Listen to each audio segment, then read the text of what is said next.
Yo, what's going on, millionaires? You're listening to the $1 Million Mind Podcast, episode 203 on bringing you to the promised land with stock options. Now, I know our guests really like that word, the promised land. It's your guy, Kai Speaks, and we are here with yet another high-level $1 million conversation with a really dope guest. I just had some good conversation with this brother for about 20, 30 minutes or so, but the relationship been building and brewing long before that. We had a live masterclass with him a couple weeks ago, actually like right after the Christmas holidays, on trying to help you guys make that holiday spending back with these stock options. And I'm trying to put y'all on, and Chris has been putting his community onto these stock options for quite some time now. But without further ado, I would like to introduce, man, just go ahead and put the camera on my brother, Chris Jackson. What's going on, everybody? Yes, How y'all doing? How you doing, man? Yeah, man, Chris, I'm excited to have you, bro. And for those who are tuning in for the first time and are not familiar with who you are, Chris, I mean, you guys, you got to just tap into his channel to really see, the level of game he's putting out on a daily basis. I mean, you even right now trading live. I know you was doing like the last 5 days of the new year. You still going strong with that daily live? Yeah, so I'm doing it every Wednesday. I trade live. Okay. Sometimes I pop in and pop out, but I trade live every day with the people in my program. Got you. And then so on YouTube, you probably like dropping some clips of that. Yep, clips of it. Okay. Yes, okay, got you. So for those who are new and are just checking this out for the first time, this is the $1 Million Mind Podcast. We got Chris Jackson in the building, and Chris helps his people, right, who really tap in with to make anywhere from $500 to $1,000 a day in stock options. He is the creator of the Promised Land, stock options community, really helping people, identify what their financial goals are and just bringing them to that financial freedom, aka that Promised Land. And also a father and a husband. So it's interesting to see how, you balancing, those things as well with, the daily grind of stock options. So Chris, just tell our listeners a little bit more about yourself. And really, I guess we could start off with that big question. Like, what is the difference between stock options and traditional stocks? No, that's a good question, man. That's definitely a good question. To talk about that first thing you said, first of all, give all praise to the Most High. That's like I always start that off, right? Being a father, being a husband, I have to give everything to my wife, right? Because without her support, without her being there, it's difficult to do everything. Especially when we got kids, it's like she pregnant every other month. You see what I'm saying? So we got a lot of kids, but it's all good, man. So I just shout out to my wife. But so stock options, man. Listen, when I say stock options is a game changer, right, it's a game changer. So I want you to think about this, for example. With the regular stock, if you got Apple, okay, Apple, say for example, random number, Apple costs $100. If you want to get 100 shares of Apple, you would pay roughly around $10,000. That's $100 times by 100 shares. You get around 10. I think if the numbers were, I think $10,000. If the numbers right, I may be off. But if I want to get 100 shares of stock options, I may only spend $140. You see what I'm saying? So you go from spending $10,000 to spending $140. You can make the exact same amount of money, but the only difference is you have to sell it by a particular date. But stock options are a lot cheaper. You can make more money, and you can make money faster. Right, faster, cheaper. And I think that those are the two key words that got people perking up already, right? Because we in this day and time, social media, just having an online presence, just spending time with our faces planted on some type of screen, whether it's a TV screen, a computer screen, the cell phone, right? We want to know how to make money fast, and we want to know how to make money, the most affordable way possible. Yes, sir. A few years ago, people thought that the word investor, was automatically tied to somebody who had a lot of liquid capital to be able to invest. And nowadays, you can invest with what you're saying with $140 and could possibly make from that $140 investment $500 to $1,000 daily. And that's all due to stock options and other things as well. Right. But stock options is definitely a vehicle that's helping people tap in. So when did your journey, and I know you tapped into this story, this might sound a little redundant, and for our folks who listened to the live masterclass that we had with Chris last week or a couple weeks ago, this might sound redundant as well. But if you knew, I definitely want you to hear this story on how you, Chris, had kind of tapped into stock options and was really like blessed with the information and just went to straight ham after that. Yeah, so me and my wife, it was a Valentine's Day, and me and my wife decided to go to Myrtle Beach, South Carolina. Shout out to Myrtle Beach, South Carolina, first of all. So we went to Myrtle Beach, South Carolina, and we was at the bar having I think we eating some food, and the owner of, so the employee at the hotel said, hey, I'm about to have a wine tasting, our first one. Asked if we want to do it. I'm like, that's cool. So we had nothing else to do. We went to this wine tasting, and a couple came to the table, and they said they've been on vacation for 8 weeks. So as soon as I heard they was on vacation for 8 weeks, the first thing happened in my mind was, how in the world have you been on vacation for 8 weeks? Right. I got to struggle to get my job to get me a 5-day vacation. Couple days, right?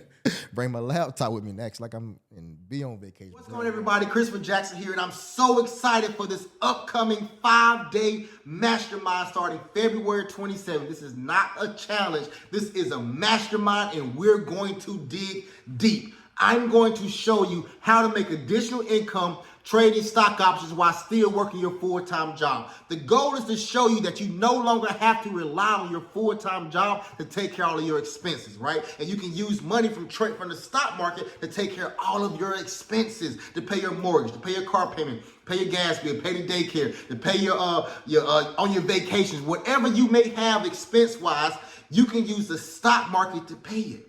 And we no longer have to rely on your full-time job to take care of those responsibilities. Because if your full-time job tap you on the shoulder and say, hey, listen, your services are no longer required, what then? So he's on vacation for 8 weeks. So I started throwing out, I had a trucking company at the time. I also wanted to get into HVAC. He didn't bite on none of that stuff, right? He was like, okay, whatever. And then the couple we was down there with, he said, listen, I want to learn about this stock market. When I say the guy's face lit up for the next 3 hours. He buying the shots, talking about the stock market. He said he just made $1,000 on Tesla before he came downstairs to the wine tasting. Now in my mind, I'm like, whatever. I'm like, I hear you, but I don't, whatever, right? But he talked about it for a long time. So he said, when you get home, give me a call. I'm gonna set your screen up for you and kind of show you some things. I called him. He stayed on the phone for like an hour and a half. He threw me in the ocean and told me to go swim. Go swim, and that you did, right? I started to drown first, right? Okay. I started drowning at first. Yeah. I had to learn how to swim, but I can say it's been a blessing. It's been a blessing to be introduced to it because I've never been introduced to it before. Yeah, I mean, let's talk about the drowning part first too, because you have to have a certain level of resiliency, and your mindset got to be fortified to go through a period where you might be drowning or quote unquote failing at something. Having an expectation that it's going to go one way, it might go a whole nother way. What kept you going and didn't, allow you to say, you know what, this ain't it, this ain't working. Right. Because this might be my second time around in the options, right? I never started off with stock options, but like I told you earlier, I dabbled in Forex options and it just didn't work out. And so this is my second time around in this options world, right? So like what kept you moving? So first of all, it was a blessing to kind of go through it. At the time, it wasn't a blessing, right? What came out of it was I had to understand what I was doing. This is my first time into it, right? So I came up with this thing called the R&B psychology of trading. Yes. Right. So the R&B psychology of trading is 4 steps to it. The first step is Tevin Campbell, right? So basically, I'm using songs and I'm relating them songs to the psychology of understanding the stages you are in trading. So Tevin Campbell, the first song, Can We Talk? So when you first see this stock market, it's like, this is a beautiful thing. I love it. The same way in the song, Tevin Campbell, like, Can We Talk? I see you over there. You're so beautiful. I want to introduce myself to you, right?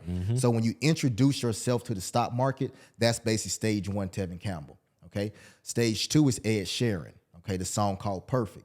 In that song called Perfect, he's talking about he's found someone that he has fallen in love, took them on one date, and he loved her with everything in it. She's just the most beautiful girl in the world. That's the same thing with stock options. That's stage 2 when somebody start teaching you how to trade stock options, and you start seeing the power and the things you can do with this and how it can change your life, and you all with it, right? That's stage 2. Stage 3 is new edition. Can you stand the rain? Because think about when you're in a relationship with someone, you went through the stage where you was making sure your hair was done and you had this fresh fade and all that stuff. When you met each other, you had the bubble guts, the googly stage, right? And then you start getting into arguments. So that relationship's going up and down, up and down, up and down. That's the same thing with New Edition when you're trading. Well, sometimes you're winning, sometimes you're losing. Sometimes you're winning, sometimes you're losing. But can you stand the rain, right? Right. And that was the part that I was in when I first started. When I said I was drowning, I was in that can you stand the rain New Edition phase. And then stage 4, the final stage is Babyface. Every time I close my eyes, I thank the Lord that I got you. Because when you finally get the stock option trading down, it's becoming your personal ATM machine. And every single morning you wake up, you thinking, listen, every time I close my eyes, I thank the Lord I got this stock market. Right. You know, that's what you're thinking. So it was that New Edition phase was kind of rough. I went through that New Edition phase. I think I lost around $62,000. Wow. Yep. $62,000. $62,000. I was about to say, Drez, hit me with the air horn, bro, because that's, Yeah. I can't even imagine, you know, what most people would like, what the type of level of stress and, you know, humility you might put yourself through to lose that. I mean, of course, and at this time you were still, you were married, right? Yeah, I was married. Yeah. Right. Because you said you got introduced to it when you were at the Valentine's Day. So like, what was that? How was that stress on? Like, was there any stress on the relationship at that point? Like, was there any faith that you was going to make it back? Like, what was the emotions that you were dealing with after that loss? It was losses over the course of time. So I was winning, losing, and it came to be 62. Right. She didn't know about a lot of that stuff. Okay. I didn't tell her about a lot of this stuff because I was on this journey, man. Right. I was on this journey. I'm like, listen, it's nowhere in the world I put 1,200 in here and I made 4,000 in a matter of 3 weeks. And next thing you know, I lost that whole 4,000. So I realized the things that I were doing could be prevented. I just had to learn how to prevent those things. And I'm like, and there was no doubt in my mind I wasn't getting that money back. No doubt in my mind at all. That's the law of just unwavering faith. Oh, yeah. And belief in yourself and your abilities to just perform and prevail. So I mean, going back to the R&B too, that's a beautiful story, man. And like, and I appreciate it in so many different levels. And I'm sure our listeners, when they really take a minute to dive into what that actually means, will appreciate those analogies because it will just kind of help them understand the period or the season that they in when they enter the journey. But for you, like, how did you come to that realization to even know what songs to compare it to? Like, were you just in this journey and you then driving, you know, after you just made your trades for the day, now you on your way to run some errands and then Tevin Campbell come on and you just like, that's it. Like, that's phase one. Like, how did these even come to like fruition? I'm gonna be honest with y'all, praise to the Most High, man. But I remember when this whole thing came together, it was probably like 5, 6 in the morning. I'm in the garage and you know, doing some work for you know, for options and all that stuff, right, for the course and everything. And next thing you know, it just hit. Man, I was so excited. I went and woke my wife, she in the morning person, so I went and woke up in the morning, babe, listen, you gotta hear this, you gotta hear this, right? But it happened, I was in my garage and boom, it's like the Most High just downloaded into me. He's like, listen, this. I'm like, crap, that's dope. And that's exactly how I felt though. I really felt, can you stand, like when you listen to that Can You Stand the Rain song, you listen, can you stand the rain? You know? And then when you start making $1,000 a day, $800 a day, $500, $1,000, you go on a 2-week winning streak. Like in the month of November, I turned 8,000 to 40,000. When you had that time, it's like you thinking in your mind, every time I close my eyes, I'm thinking the Lord, this stock market here. You see what I'm saying? Like it's true feelings, man. And you think about it. If you understand those feelings, you're truly going to understand the psychology of trading and where you are. And you just have to get past phase 3. Get past phase 3, you in the game. Wow. Get past phase 3. And if you really think about it, phase 3 is like winter. It's like the wintertime where don't nobody really want to come outside. You know, if you don't have an automatic car, like when I mean automatic, like you got the auto start. You don't want to go out to warm the car up. You don't want to do none of that. But you still got errands you got to run. You still got business you got to take care of. You got people you got to see. You got appointments you got to go to. It's like it's a necessity that you have to get out the house, but you may not want to because last time you done, you know, might have had to sit in the car for 5 minutes and you freezing, or the heat might not be working right, or all kinds of things that just make you remind yourself every single day, like this is why I can't stand winter. Yeah, Exactly. That's perfect. But That's then it. once that new year hit and you got March coming around and springtime is coming around, you was like, damn, we done made it out of winter and we back on the Yes, regularly sir. scheduled program. Yes, Okay. sir. Yes, sir. Bet. So I was watching one of your videos, Chris, and you was talking about and one of the things I really appreciate about your content is how disciplined you are and how transparent you are about, finding that level of discipline that you can, put into your routine. And you mentioned that war zone, before 10 a.m. What tell our listeners who are, joining us and don't have a clue what we're talking about. What is the war zone and why is the time, because the market opened up at 9 a.m., right? 9:30. 9:30. Eastern Standard Time, yeah. So why is the time between 9:30 and 10 a.m. so volatile and considered what you call the war zone? It's crazy because at 9:30 there's so much volume. As soon as the market opens, boom, people buying. Because people can't wait. I People gotta go. buying, closing. People got orders that was in for days that's just starting to get hit because it came to a different level, and the market is going up and down. It's like throwing your money in and just guessing. So I do not trade before 10 a.m. at all. Sometimes it looks so beautiful, and I may miss out on money. It's the thing about it though. If I miss out on money, I didn't do what? I didn't lose any money, right? Most people that trade before 10 o'clock, they lose money. Because one moment it can drop down, and the next second it can be right up there. You see what I'm saying? So you don't want to get hurt in the market. That's why I stay away from. I'm not trying to go to war at all. Leave me in the peaceful lands. The peaceful land. And is there any type of person that does see a consistent level of success trading before 9:30? Like, is it possible, or It's possible. Is this really like, hey, you just got God on your side right now, or you in that season, Right. No, it's definitely possible. I'm not saying it's not possible. It's definitely possible. But what I do is I do not focus on anything else someone's doing. As far as, they making all this money before 9:30, let me go try it. I mean, before 10 o'clock, let me go try it. No, I focus on what works for me. You see what I'm saying? But you can definitely make money before 10 a.m. It's a lot of money to be made before 10 a.m. But I'm just staying away from the war. I'm not enlisting in that fight. I think that's some good advice, that it don't matter if you're trying to get into stocks, if you're trying to get into real estate, you're trying to get into rental cars, if you're trying to just have a high income skill in general. What you just said right there, I just focus on what works for me. Right. It's some gas that a lot of people need to really hear, rehear, and actually apply it. I think we hear it and it go in one ear and out the other, and then we get right back into that comparison phase of scrolling on social media and seeing, oh, they doing this, I can do it that way, or they doing that, let me do it that way. And I'm guilty, right? I'm sure we Everybody all have. is. I'm sure we all guilty, and we have those phases where we start to, especially when you in that can you stand the rain phase, right? You looking for you start everything, looking right? like, okay, this ain't working right now. Let me see if this could work over here. Exactly. And we start comparing. But if you just stay true to creating, a routine or a game plan that works for you and sticking to that plan, then that's where you start to see a lot of consistent success.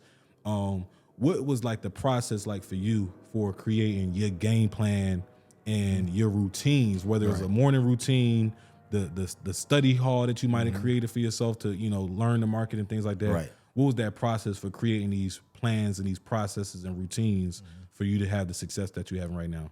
It really, just to be honest, it started when I first started losing, right? Because when I first started losing, I said, okay, I'm losing. I have to figure out what to do next. Like, how do I stop this knife from a falling knife? How do I stop it, right, without getting burnt or cut?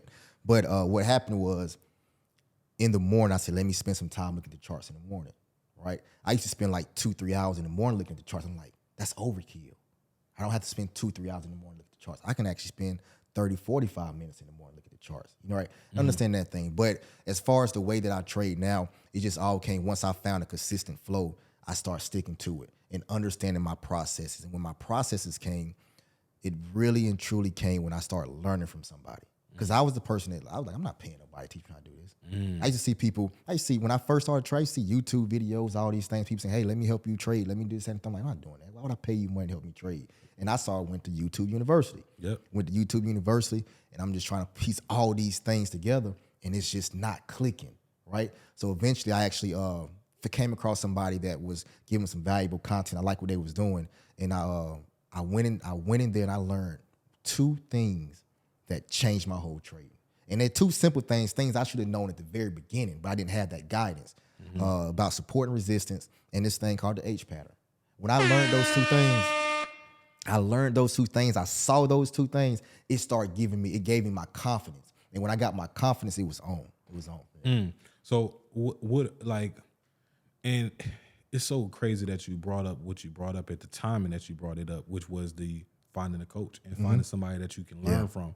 And for me, I think I'm on the opposite side of that spectrum. You got the 2 extremes. You got the person who at first sound like you, I would never pay somebody to learn from. I can just go to YouTube and learn everything. And then you got the person who can sometimes invest in every single coach, and that was me, right? Sometimes at my detriment, you end up finding yourself investing in the wrong damn coach, somebody who not really can't really help you, as we was talking about earlier, right? Yeah. So how do you find that balance now that you have tapped into that space? And I do feel like, mentorship and counsel from people who are showing a level of success that you admire and that you want to, duplicate. It's imperative that you tap in with them, even if it's just like a monthly subscription to their community or a little ebook or a digital product or some way that you can be around them more than what they're giving everybody else the access to, right? Exactly.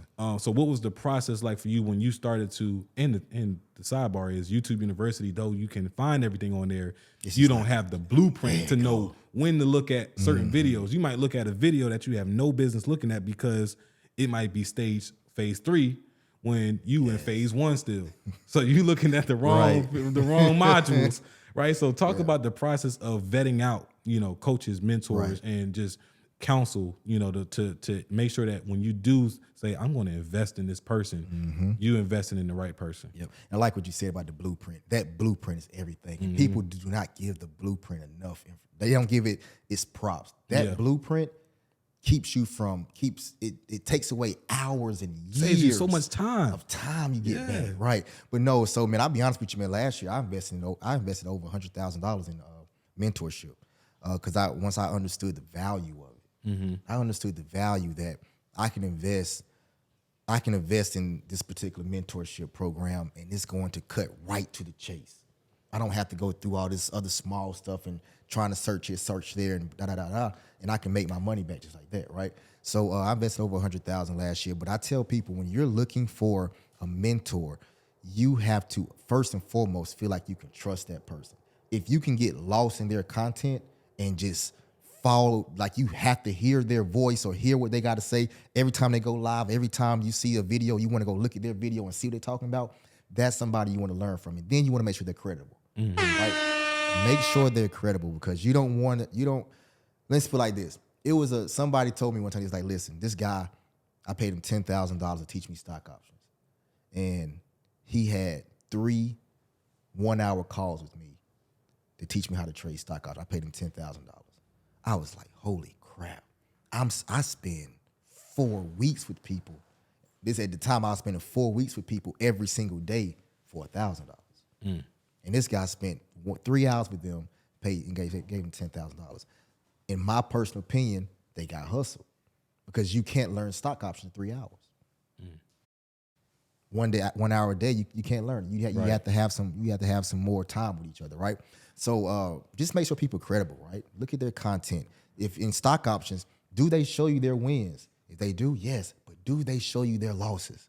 Do they tell you, hey, you're going to lose? Like you go on my Instagram, you see I lost $4,000, $5,000 sometimes. But you also see me make $12,000. You see me make $1,000. You see me lose $500. I show these things because I'll be transparent as possible. Yeah, that's a big bar right there too. That transparency and just looking to see, like, so I look at it twofold. Like, you want to see if people are transparent about their losses, so they can at least show you that there is a level of risk involved in this as well. They're not just telling you, look at all this money you can make. Right. You can make $100,000 in stock options, but they don't tell you that you can also lose $20,000. Exactly. Or you can lose $40,000. You can lose this, you can lose that, right?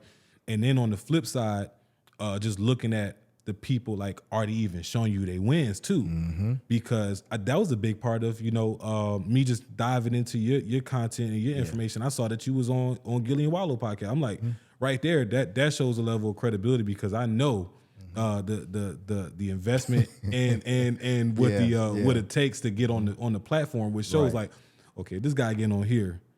He got to be making some money, right? He got to be actually doing something and spitting some facts and some actual actionable and some measurable information. Right, exactly. And that's the key.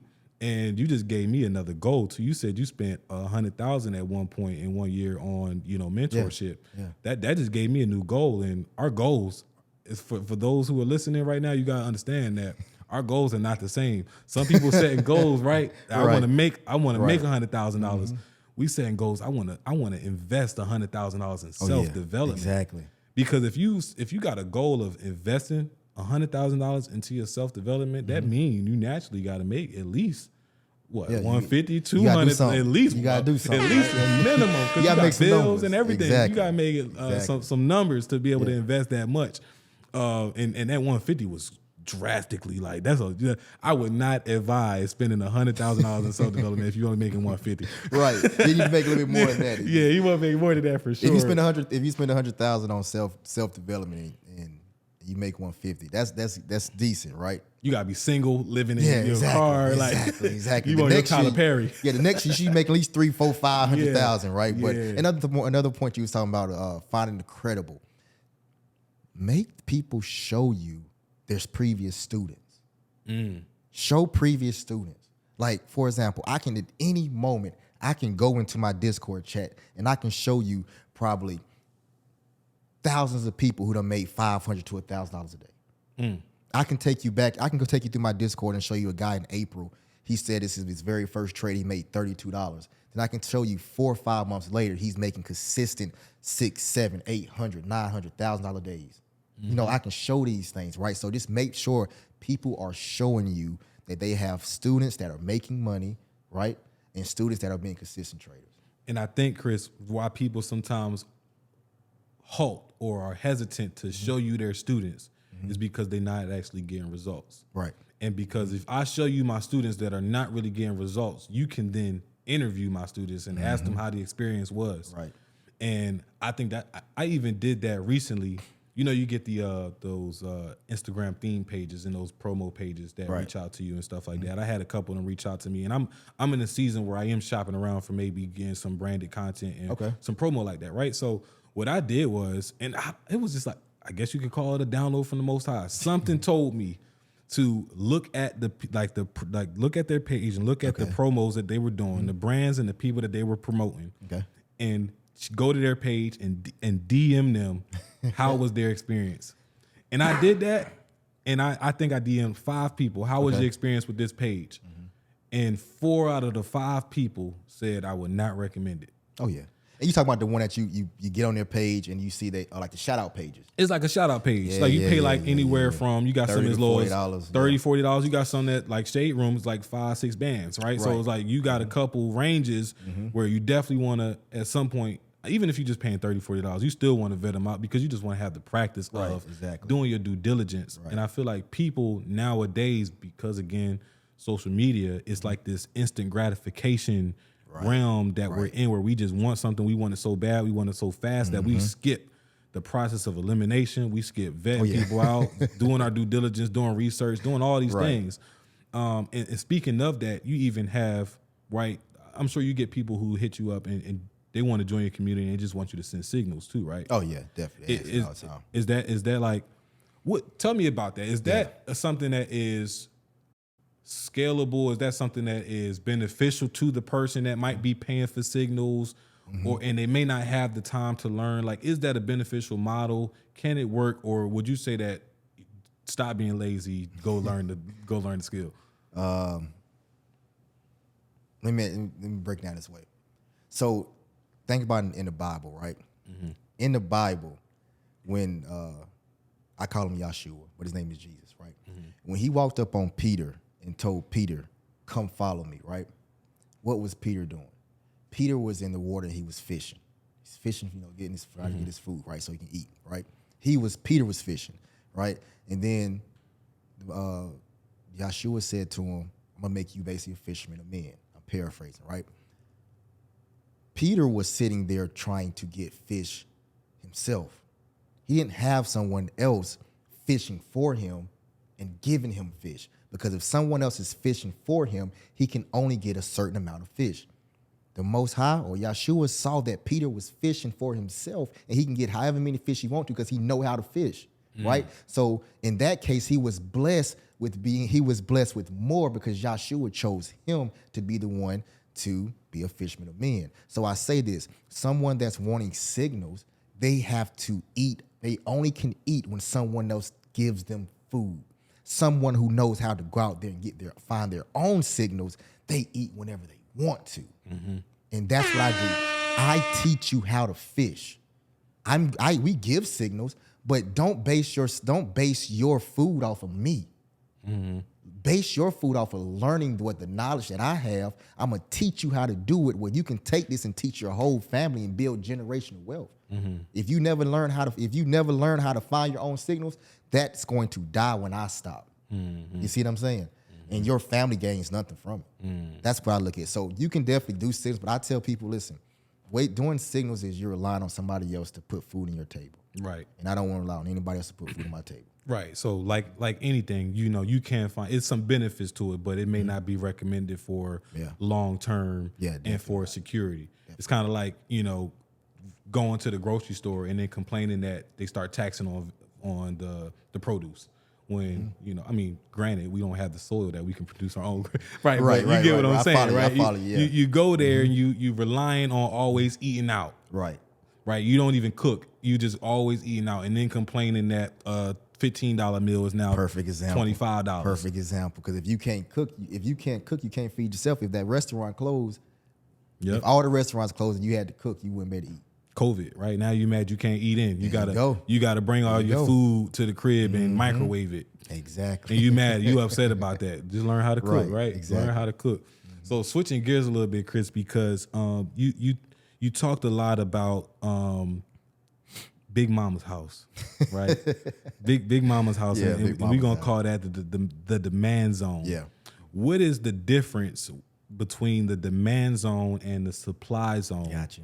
And what story, because you love stories, you love these analogies, what stories are those zones telling you in the realms of trading? Yep. So sorry about that. So what a supply zone is this. A supply zone is basically where it's a location in a chart where stock has been trading at, right? And whenever it gets to this level, for the most time it actually falls down. So the seller, it's like sellers sitting up there. Okay. And whenever the stock gets up there, it falls down. Okay, a demand zone is basically where buyers are at. So whenever the stock price gets to that location, the buyers buy it, and boom, the stock price shoots up, right? So for supply zone, I don't have anything yet that's like a story special for supply zone. Right.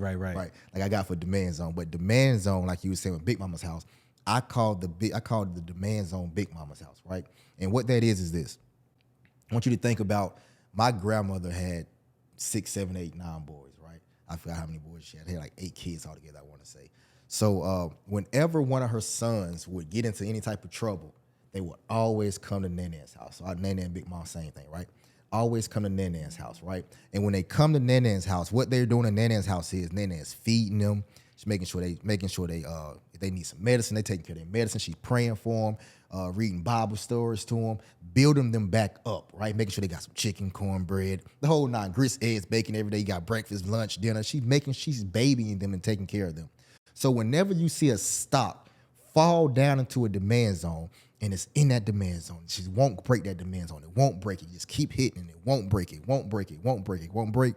Think about your uncle or your whomever is at Big Mama's house, getting fed, getting loved on, getting hot showers, getting 3 meals, getting Bible study, getting prayed on.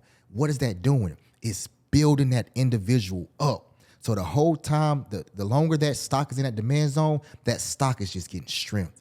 And eventually, boom, it takes off. The stock takes off. Boom, you make your money right there. Get out. Got you. So if you're looking at a chart longevity wise and you see that it's in the demand zone for a very long time, you can almost like predict that it is going to shoot up.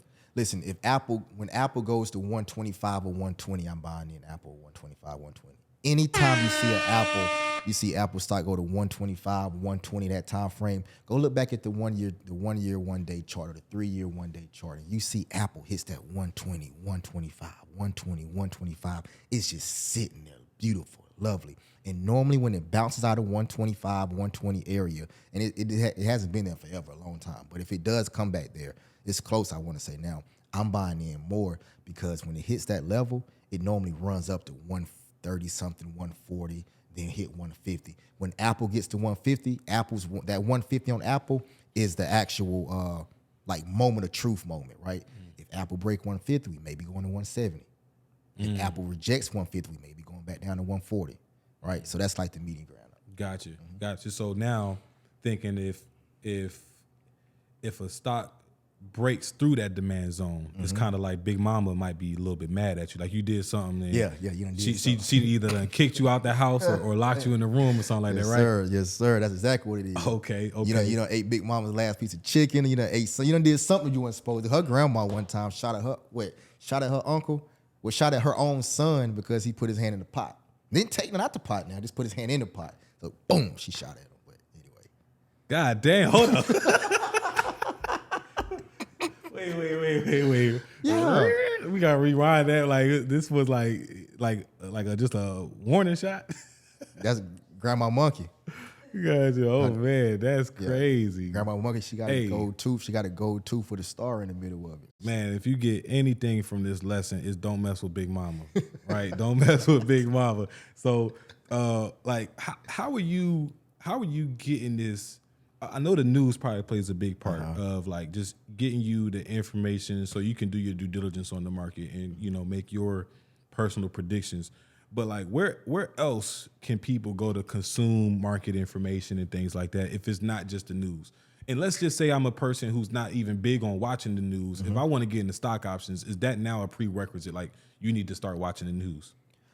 I would say it would help. It's not mandatory, but it would help. But if you want to learn about stock options, you can read every book in the world. It'd be great, right? Reading books, that's a beautiful thing. You should definitely do that.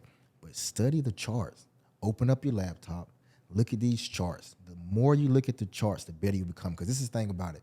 All the stock market does is tell a story. And these are the same stories over and over and over. Like, I was so mad at myself Friday. Because I identified something that was happening. It was a story that happens over and over and over. But I was so gung-ho on what I had in my head already. I went against it, and it just did exactly what I was thinking it was going to do, right? Because it tells the same stories over and over. And then the longer you look at the charts, the more it triggers in your mind, okay, Chris, I've seen this happen before. It's forming an H pattern. It's about to go down, boom, boom, boom, get in, make a couple of dollars, get out. It's like it becomes clockwork. So really the charts tell the whole story. Charts tell the story. It's a beautiful love story. You can make it into a love story. And that's what I do. That's how I teach it. I make it into a love story. And it's beautiful. But now, so you got charts for all different types of, like, each stock has its own chart. Yep. Each index has its own chart as well. So, like, I guess my question now is, how do you know which charts to look at? Like, do you mainly look at indexes? Are you looking at companies? What's your approach to it? So when it comes to stock options, right? A lot of people with stock options tell you, hey, understand the company and this, that, and the third. I'll be completely honest with you. Sounds like it's more for the traditional stuff. Yeah, I don't give answers that sound good, right? I tell you the truth, what I went through. I trade companies, and sometimes I trade one company. Well, not even a company. I trade an ETF. I trade SPY, S&P 500, index, ETF, however you want to say it, right? I trade the S&P 500. I trade one thing, and that's it. One particular thing. When I press that buy button, I'm buying in that one. I look at Apple, Microsoft, Tesla, and those things because they're part of the S&P 500. Amazon, Google. I look at those because they're part of the S&P 500. But I trade SPY, and that one stock, $1,000 a day, $800 a day, $500 a day, $4,000, $5,000. off of that one thing. So again, it's back to like sticking to what works for you and just stick to that. Like you ain't gotta. First of all, it just doesn't even make sense to try to be skilled in learning about all these different companies and consistently trading, 5 different stocks, 10 different stocks. It seemed like if you want to, especially if you watching this to learn a new skill and you want to learn a new skill quickly and efficiently, to pick one and stick with that one. Exactly. I mean, because the thing about it, the stock market moves from 9:30 to 4 o'clock. It's moving, so you can make money if it goes up. If the stock goes up, you can make money. If the stock goes down, you can make money. If you like, for example, with my wife, if my wife come into the house, right? She comes into the house and I understand her feelings and her emotions and her how her day went. Today, she may come in the house mad. She may want a hug. Or tomorrow, she come in the house mad. She may want some encouragement. If you can understand what your wife need, it's the same way as understanding what does that stock do? What does that stock need? Or where is it at right now in his life? Where's that stock? Is that stock at a support level? Is that stock at a resistance level? Is that a supply zone, demand zone? How is that stock reacting right now? Is that how how a woman may talk? It may give you short talky, right? Or sometimes it may give you a long conversation. Is that stock short talking me right now, or is it long talking me right now? If you understand those things and focus on one particular thing, you can get it. But shout out to everybody who can do multiple. There's nothing wrong with that. Right. But that one stock can take you to the Man, shout out again for the analogies. I didn't even think that makes so much sense. And especially for our folks out here who are in relationships and understand that, relationships are probably just as volatile as the stock market itself, right? Exactly. So just putting it in perspective like that and understanding like, okay, if I'm in this relationship with this person and my goal is to every day be happy, right? Right. How can I make sure that my time with this person, I'm happy, whether they happy or whether they mad, right? And these just 2 basic emotions. Right. I need to figure out what I need to do, and I need to understand how to read their emotions, read the charts, and see how I can be happy based off of them being happy, or how I can be happy based off of them not being in the greatest mood. Exactly. Okay. Exactly. Damn. Exactly. I'm learning some. I hope y'all is really like this is pen. I should have said that in the beginning, right? Pen and pad flow. Like if you don't have your pen and your pad now, I need you to start over, and watch this again and start writing his notes down, right? Because he's giving y'all some game right now, man. So where would you what are some of the best platforms to start learning these charts? Like, do you want to look at Robinhood, Acorns, or is there any platforms that you would recommend? I use TD Ameritrade, Thinkorswim, TD Ameritrade. I tell people if you really want to be serious about trading stocks, throw Robinhood in the trash can, right? Because you need to be able to open up your laptop and look at that green bar, that red bar, and see what it was doing, right? I don't. From my understanding, Robinhood doesn't. You can't really do that on Robinhood. And this is again going back to what we just said, like just knowing who you want to get advice and counsel from, and not trying to, just like you don't want to look at too many stocks, you don't want to have too many coaches, because before while I was binging your content, I was still dabbling in just like cross-referencing. So I'm going to every other once in a while, I'm looking at another video, somebody else. And one guy was literally saying like, go Robinhood might be one of the best ones because they don't have, you got to watch out for commissions, like the broker commissions and stuff like that. So what about the commissions are like, what is he speaking about of like, as far as avoiding these commissions and things like that? So you may get, and I'm gonna be honest with you, even for Thinkorswim, I don't even know what the commission is, because this is how I look at it. I'm making $500, $600 in a day. I'm not worried about $3, $4, $5, $6, $7, $8 commission off of what I make. You see what I'm saying? It's based like every trade there's a certain percentage that TD Ameritrade may take in this and a third. Robinhood may give you zero commission fees, but who cares? It's like this. It's like this. If I know I want to get a house, right, and someone say, Chris, I will give you $100,000 right now to get that house, but you got to pay me a 15% interest rate, right? But I know this $100,000 house, I'm gonna flip it and make $200,000 off of it. Do you care about that 15% interest rate, or do you care about knowing you can make $100,000 profit and you didn't have to spend any money out of your pocket? That's a good point. Chris basically saying that y'all need to stop focusing on that broke shit, man. It's like that's some broke ass shit. Focusing on like I don't want to pay no commission, right? Like, right? Who cares? You need to focus on the bottom line. Like, hey, is you trying to make $500 to $1,000 a day? If so, you need to get the best tool, which I'm going with Coach. Coach said TD Ameritrade, so that's the one I'm rocking with. Be rocking with. All right, bet. So I mean, I'm loving this conversation, Chris, because everything we talking about is really like leaning into how you can position yourself Right. to have 99% confidence in your trades. Yeah. And even with 99% confidence, you be like, I'm 99% confident that this joint might not hit, right? Like- Exactly. I'm about to say 99. That's pushing. It's hit and miss, right. what I mean by the confidence is like you got the confidence because you're taking your time. Right. You're looking at the charts. You're not pulling the trigger too soon. You sometimes might even pull the trigger sometimes too long. You might hold the trigger too long. Yeah, it's a lot of it, yeah. Because you being so careful and you just want to test it and test it again to make sure it hit that mark.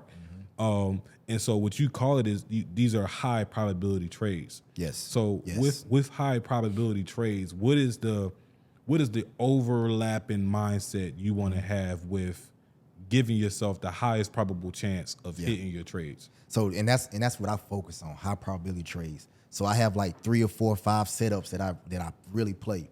Okay. So a high probability trade is when you can look at the chart and, for example, this thing called decision making time, right?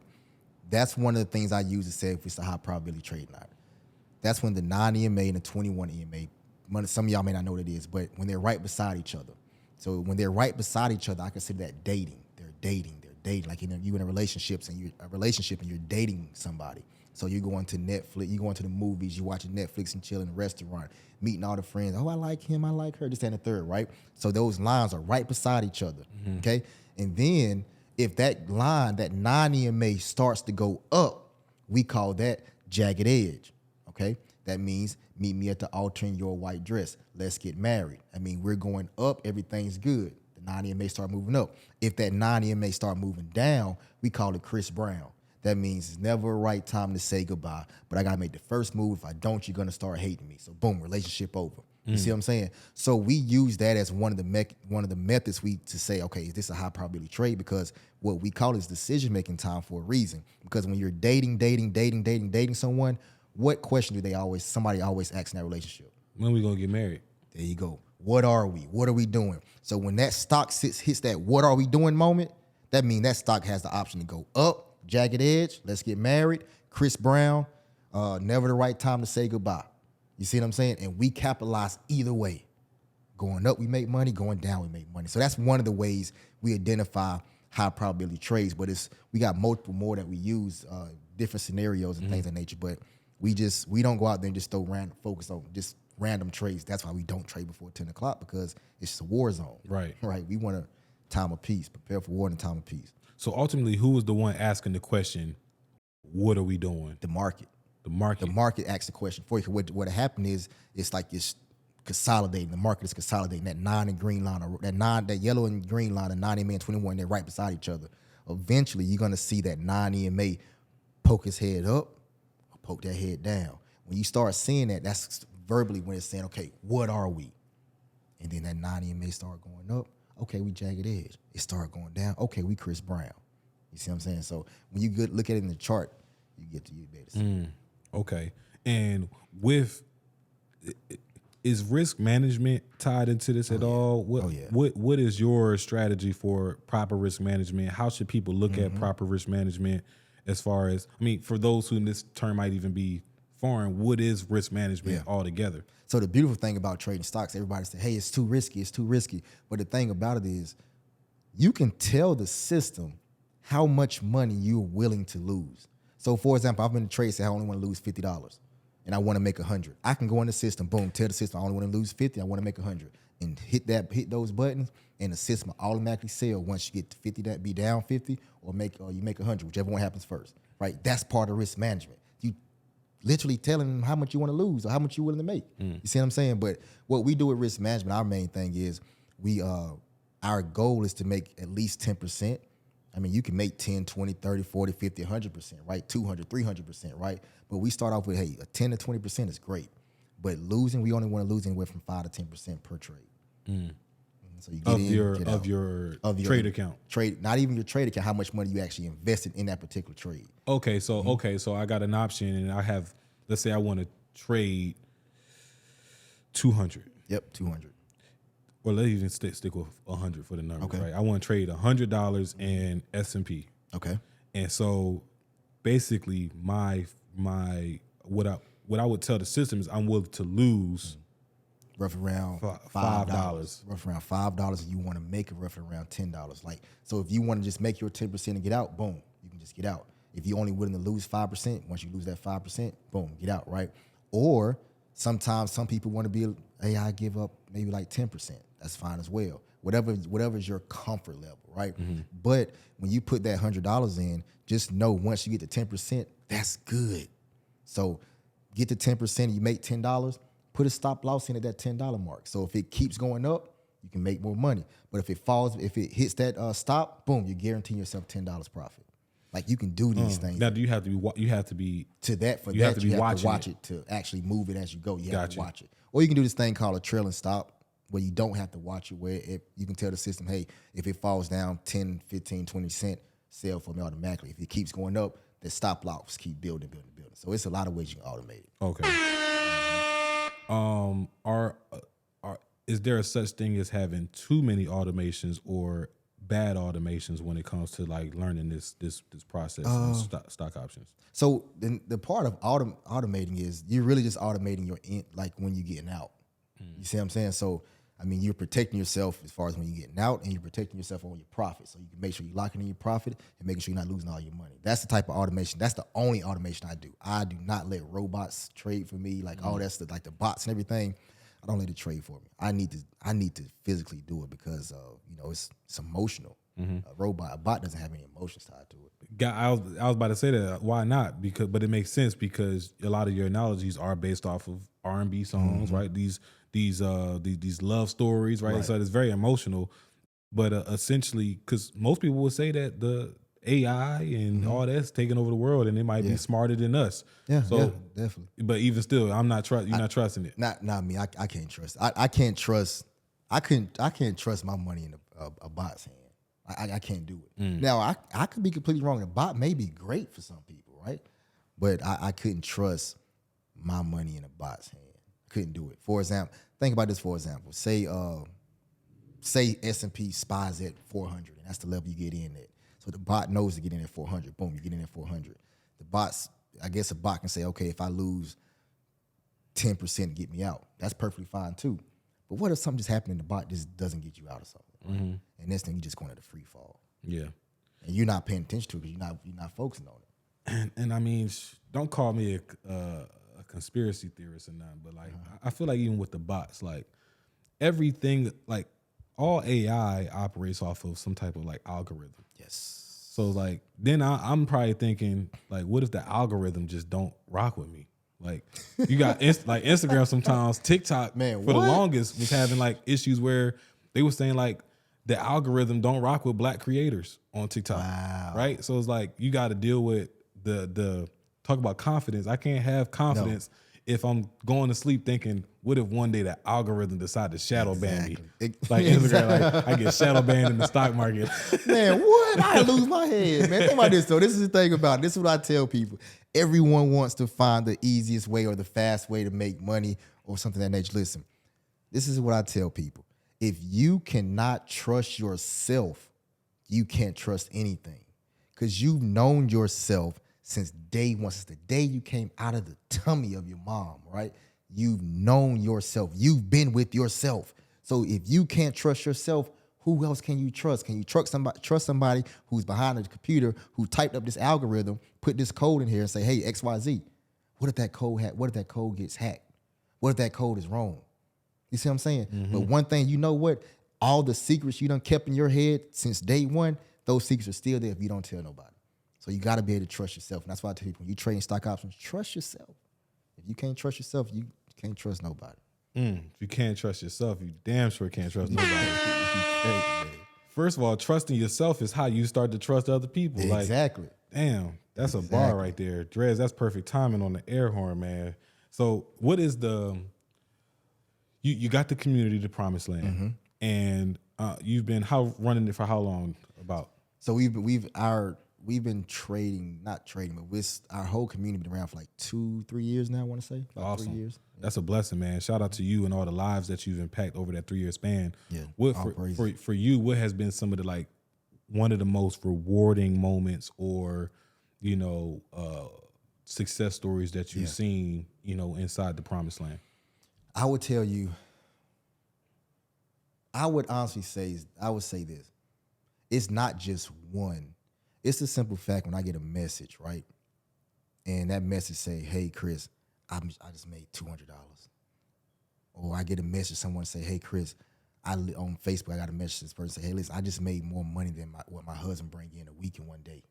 You see what I'm saying? When I get a message, December 31st, I got a message saying, man, Chris, listen, we started off with $1,000. We made $6,000 our first time ever trading. And that's like that's like a unicorn, right? It really don't happen like your very first time trading. Got another message on December 30th saying, hey, listen, Chris, listen, I'm not where I want to be trading, but I finished green for the year. I mean, I finished profiting the year. All those things, right? But the most important thing is, man, when I start hearing people saying all praise to the Most High that never said it before, that's dope as crap to me. It's dope to me. I mean, you're starting to get like a footprint on like not even like just the way people think, but kind of like the way people think and how they start to view themselves. And that's a hell of a phrase to adopt into, you know, take on into your personal belief. Yeah. What as far like what is the mindset? If you could leave people with, I mean, talking to the people now, like what is the mindset that listeners right now is like, okay, Chris, I hear you. You give us some game. Maybe stock options is something I want to start to take serious now. What is the mindset I need to adopt if I want to be successful and intentional over these next 12 months? Buying back your time. You have to be ready to buy back your time. So in this case, say, for example, us, everybody, we should look at ourselves as a corporation. We are a corporation. And we have 24 stocks, so 24 shares in our corporation, right? 8 of those shares automatically goes to sleep. So that leaves us with 16 shares, right? 16 hours left in the day, okay? Now, out of those 16 shares, what we do is we sell 10 of them because you got 8 hours for work, an hour to get ready for work, an hour to get home from work, right? So you sell 10 of your best, sorry for that. You sell 10 of your best shares to a corporation, and that corporation tells you how much your shares are worth. I'm telling you how much your shares of yourself is worth, your best 10. So they say, I'm gonna give you $100,000. Okay, so you're telling me my best shares, my 10 shares worth $100,000? Or 50,000, 60,000? So what does that leave you with now? That leaves you with 6 shares left in your organization, in your corporation that you own. You got 6 shares. You are now create that value. You are now a minority in your own corporation. You see what I'm saying? So what I tell people, if you're serious, the first thing you need to do is the sleep. So that in those 8 hours not going anywhere. You have to buy back at least 6 shares from that corporation that makes you a majority owner of yourself. Because right now, if I want to go on vacation, or if somebody want to go on vacation, I got to ask their boss, hey, can I have take a vacation? Oh, my son, I want to go eat lunch with my son. Okay, let me put it in the system so I can go eat lunch with my son. You see what I'm saying? Or my wife, for example, she's a school teacher. Like this is a story. We lost our child, right? Her boss is going to, because we had a miscarriage. Her boss is going to say, when do you come back to work? You see what I'm saying? Like, not even like checking in. Not even checking in. Like, when you come back to work, you come back next week, the next day, the second, third. All those things are run because we give our time, our most valuable shares to a corporation. If we learn how to take control of our life by buying back our time, buying back our shares of ourselves, now we control the corporation. We control everything. If I don't want to go to the job, I don't have to. Why? Because I do not rely on my full-time job to pay my bills. That's what we got to stop doing. Got to stop doing it. Got to stop it. And that's a man, Chris dropping bar after bar after bar this episode, man. We got endless clips. I can't wait for y'all to see this. Like, you going to like really, you really got to digest what that means. Like the shares, and to start to even think that when you look at it that way, you can even start to look at how you can reverse engineer it. And I like that you said buy back your time, because when we don't understand it that way, sometimes the first thing we think to do to give ourselves more time is to sacrifice our sleep. There you go. And now we start sleeping 4-5 hours, a day. Right. And, depriving ourselves of sleep just so we can work 12 hours. Exactly. And then hustle for the next 6, 7, 8 hours. Exactly. And then we left with whatever's left to maybe sleep, take a couple naps here and there. Right. And that's really we should be doing the opposite. The non-negotiable should be to sleep, right? Exactly. Oh, That's your power. man. That's your power pack. You think about it, the Yeah. Most High literally say, listen, I'm gonna give you guys life. I'm gonna give you breath. And what I'm telling you is I'm gonna make you go. I'm gonna let you go to sleep. It's like my son playing his remote control car. It's gonna die eventually. You gotta plug it back in the wall, let it charge up, then you can play with it again. And to take it a step further, Chris, too, like, not only is that like our body's way of charging, the thing that makes us different from that control is a consciousness. And then with the consciousness is that subconscious, which while you sleeping allows you to tap into and be in all these different places at one time. You start getting downloads from places you ain't never been before, from people you never heard or met before. That's crazy you say that. We was actually New Year's Eve. We was actually just sitting in the laying in the bed New Year's Eve, me and my wife. And it was the TV was on, I think CNN or some channel, right? And then they was interviewing this composer dude, right? He's a composer. He wrote music and everything. And he had said and the person's like, man, where you came with all these songs and everything? He said, man, listen, I would be sleeping and these things just come to me in my dream. He said one time I tried to sit and record it by my bed so I can kind of mumble it when I'm sleeping. He's like, it just come to me in my dream, and then one day I'm walking around and I just hear it, and then he go and play it. You see what I'm saying? Like he's like when he was sleeping, all these hit songs. He's like a world famous composer. It's crazy. That's crazy, man. I got this theory, man, that dreams, like when we dreaming, it's us being able to step into ourselves in a different dimension, in a different reality, in a reality that we are not physically in. What's And that then- movie called with Leonardo DiCaprio? Oh man. Oh wait. Yeah. Yeah. There you go. Something like that. Yeah. And then when we have deja vu, I got this from somewhere else. Yeah. They saying deja vu is actually us remembering something from our reality in another dimension as well. It's That's like dope. it never really happened to us, but we think it happened because Right. it happened to ourselves in another dimension. It's dope. It happened somewhere because that deja vu seemed It's real, real, right? right? It's It feel real. real. Even Yeah. them dreams that seem real. It's like one time I swore up and down. I had a conversation with my wife about something. I can't recall the conversation, but I swore up and down we had a conversation in that we had like bought something, and she was just like, "No, like that like, bro, what are you talking about? Right. Like you must did that with some other chick." I'm like, nah. Like this had to happen. They go right to the other chick, right? Yeah, I'm Oh, like, my yo, what are you God. talking about? So, man, tell us a little bit about like your morning routine. What does your morning routine look that you wake up in the morning and you get yourself right, and then by the time you sit down at your computer and you hit go on that first trade, what's going on? What's happening? Yeah. I mean, I'm a parent first. First and foremost, I wake up in the morning, Wake up in the morning, I always like to say a prayer for the most part. Get the boys, take them to school. My daughter got to take my daughter to school. Come back in the house. My wife probably done cook some good breakfast, something of that nature. Or just, kind of just maybe just have a quick conversation with her right quick. And then I'm off into the garage for right now because we're in the process of building a home. So I'm off in the garage right now, getting ready to start trading. And I work a full-time job too. See what I'm saying? I work a full-time job as well. I'm a senior vice president at a Fortune 500 company. So I'm doing a lot of things at one time. But yeah, I'm teaching in the promised land, trading live in the promised land, all that stuff. Trying to make a couple dollars before 11 o'clock. I like to stop trading by 11 o'clock. 11:15, 11:30. I want to be done trading for the most part.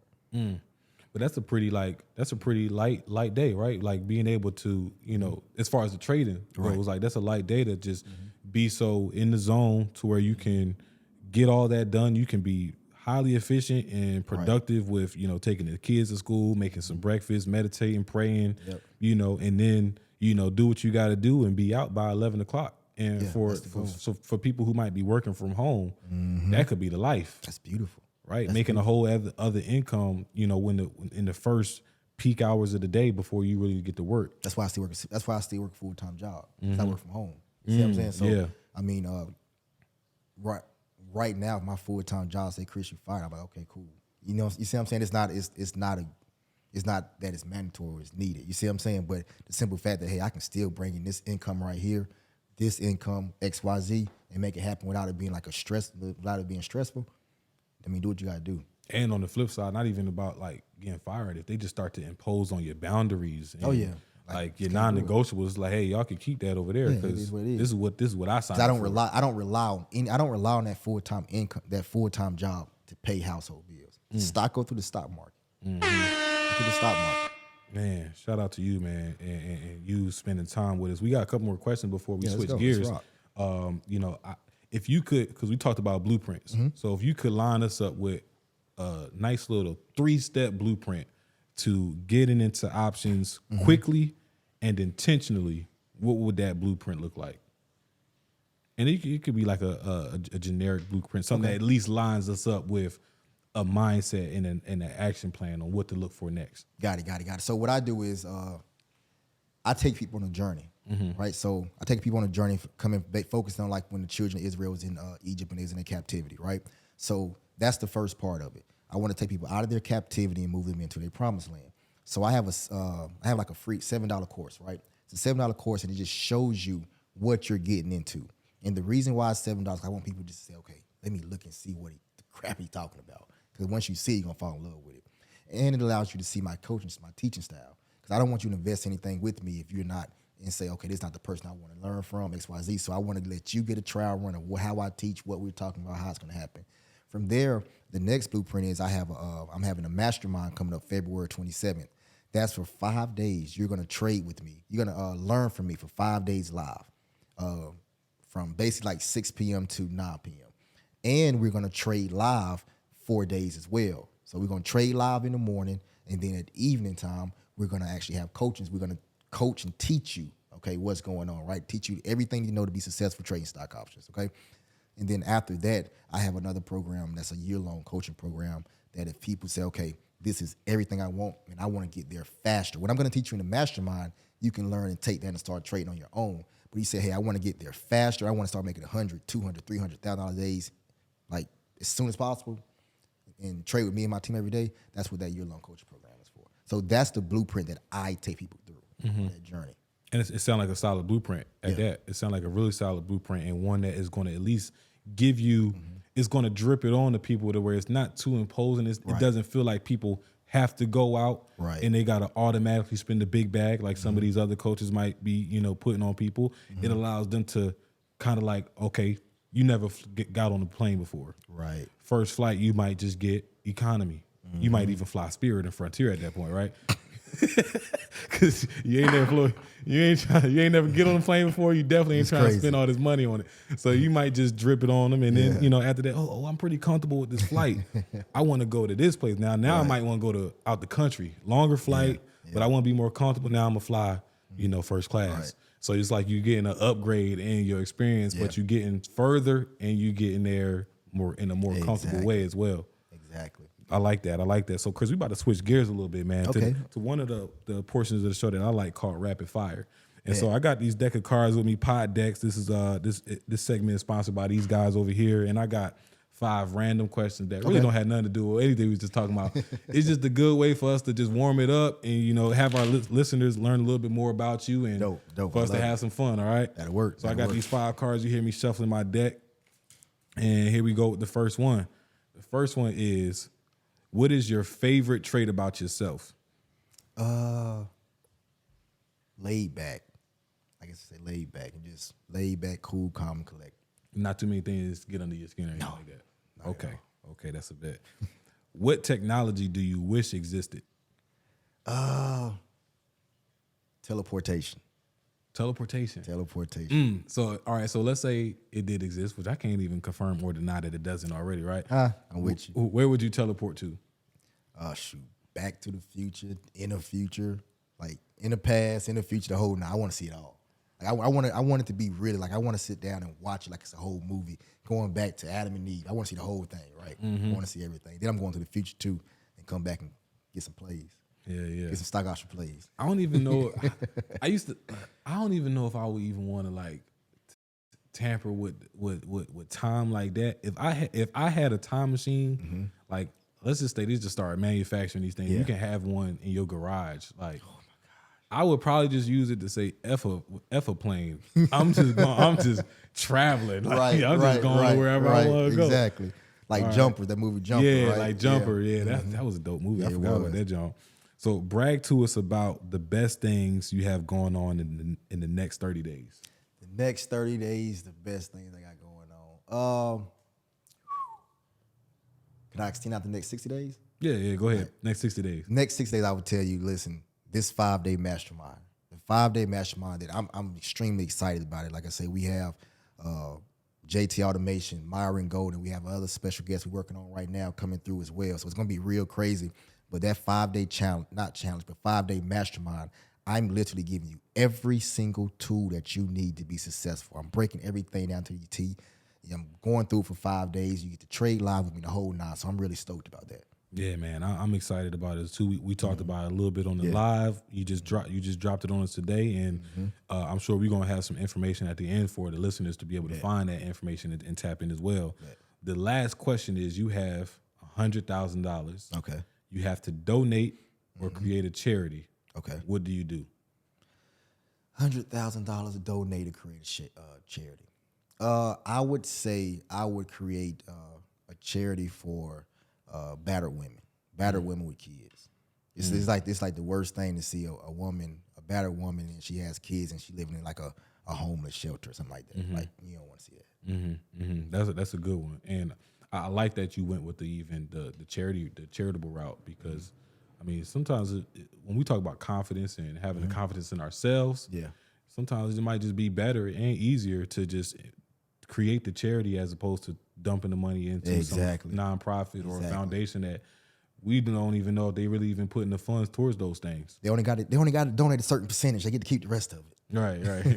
So, Exactly. So that was our rapid fire, Chris. I appreciate you partaking in that. That was dope. And these closing questions now that I got for you. You seen The Matrix? Oh yeah. Okay, perfect. I seen the first one. Okay, so you know who Morpheus is. Oh yeah, definitely. Bet. So you're gonna be Morpheus, bro. Okay, cool. And cool. I want you, as Morpheus, to give our listeners an option between the red pill and the blue pill. And if that red pill and the blue pill can be anything that you want, what would those options be? I get to take this red pill and do this, or I get to take that blue pill and do that. Interesting. All right, so if I take the red pill, I can do this. If I take the blue pill, I can do this. If I can take the red pill, and it has to be like current day type thing. Nah, it could be anything you want. And again, you giving our listeners an option. Like you telling them, got you. You could either do this or you can do that. You can have this or you can have that. Got you. So I would be interested to see would you prefer to be, and like this is kind of going around right now, like on TikTok, I think. Would you rather be sad and rich or broke and happy? So which one would you prefer, and how would you make that work?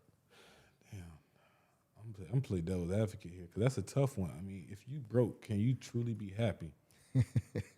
Broke, right? Broke. Broke. Like maybe short on funds, I might be able to make something shake. But if I'm broke, I doubt I'm happy. There you go. I doubt I'm happy. Oh man, that's a good one. So what I'm gonna do is, and I'll make sure you got access to our private Facebook community as well.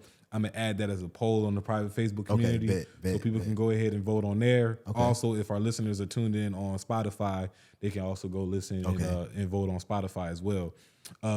With that being the case, last question is I want you to, not even a question, but more so some advice. Let's say you getting ready to head out the studio, you and your wife making y'all trip, maybe y'all exploring Atlanta for a little bit, and you just walk past a spin image, 18-year-old version of yourself. Right. What would be some advice you would give to 18-year-old Chris Jackson? That's a good man. A lot. I can tell you a whole bunch.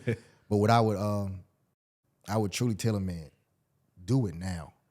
Do it now. Whatever that it is, just do it right now. And if you're gonna do it, put everything into it. If you're going to college, major in something that's gonna make you money, right? Play the game how it's supposed to be, right? Life is really like almost just playing the game. If you go to college, major in something that's gonna benefit you, make money. If not, you starting a business, start your business now. And but the most important thing over everything when you're an 18-year-old, find you a mentor. Find you a mentor. Listen, if I can go back when I was 18 years old, man, I would find me a mentor ASAP. Just so I can cut through all the craziness that I was doing. Like I used to throw parties and we bought Gucci Man down. We bought Yo Gotti down. We bought Pastor Troy, Yola the Great. Just people like that, right? Used to have those events.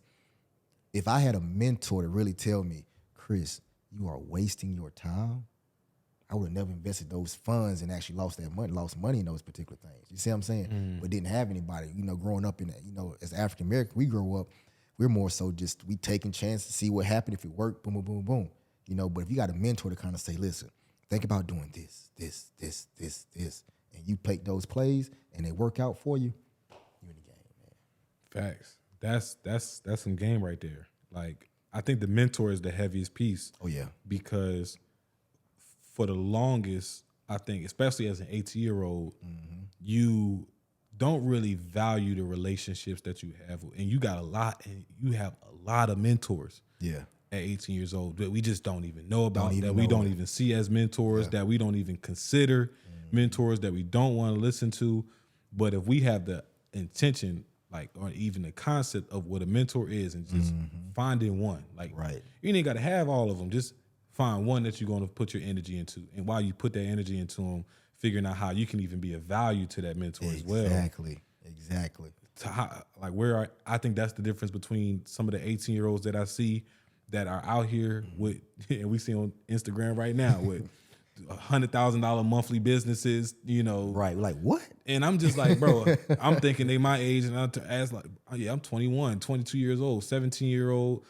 I'm like, yo, what is going on here? It's crazy. Bro? 18 years old, I thought that I thought I was literally about to go to college to get a job, to pay off debt, and to work in a cubicle. Oh, it sounds horrible, but that's what we thought. That's what we thought. It sounds so horrible, man, but that's exactly what we thought. We thought that life was literally you go to school, get a job, you work, and then you retire and go on a couple of vacations.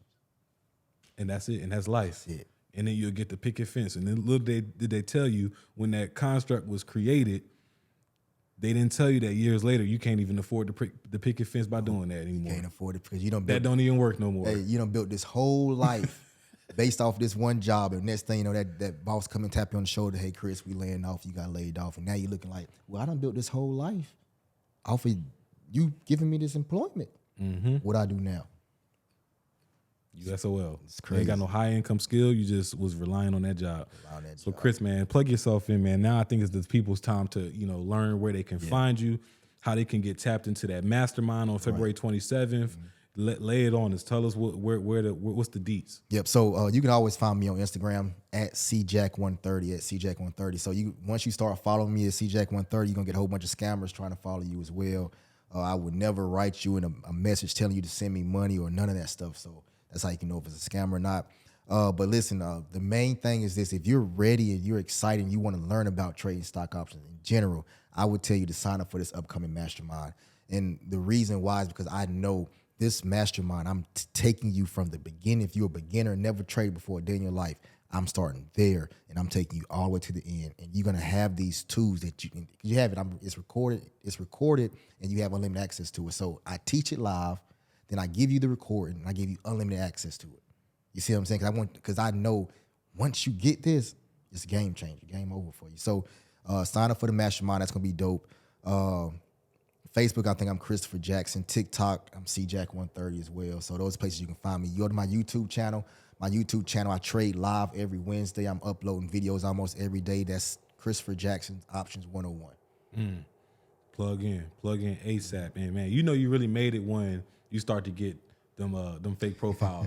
You know you made it when you get a fake profile that's duplicating you, because they say duplication is the next form of flattery. People just trying to ride their waves. It's just unfortunate that people are using these names to scam and get money out of people. And I mean, shoot, I can announce that I officially got my first fake profile created like last month. I saw one. My man. Yeah, man, we made it, bro. We made it. But again, don't fall for the trap. If somebody asks you for some money and they are either Chris Jackson or Kai Speaks, it's not us. It's not us. It's not us. We don't want you to cash app us. Yeah, no cash app, no nothing. Bitcoin, none of that. I don't even got Cash App. So, hey, man, the call to action for today is I want you guys to really rewatch this video if you need to. Take those notes. Follow CJack130 on all platforms. tap into the YouTube, get tapped into the community. If stock options is something that you were looking at this video and you just feel moved to learn more. If you watch this video and you feel like the next keyword that you search on YouTube is stock and options, you have everything you need to do. You know, everything you need to do is just go follow those profiles, tap in with us, and go tap in with the mastermind coming up on February 30th. And we're going to make sure we're going to get a link in the description below so y'all can just have a direct link to how to find that and where to go so you can get registered. It's a registration for it, right? Yeah, it's registration. Okay, so you can get registered for that if that's something that you're interested in. But with that being said, guys, I'm your guy, Kai Speaks. You just heard it from Christopher Jackson on taking you to the promised land with stock options. Just remember to keep focused, build momentum, and drive results so you can live abundantly. Peace. Hey, man, that was dope.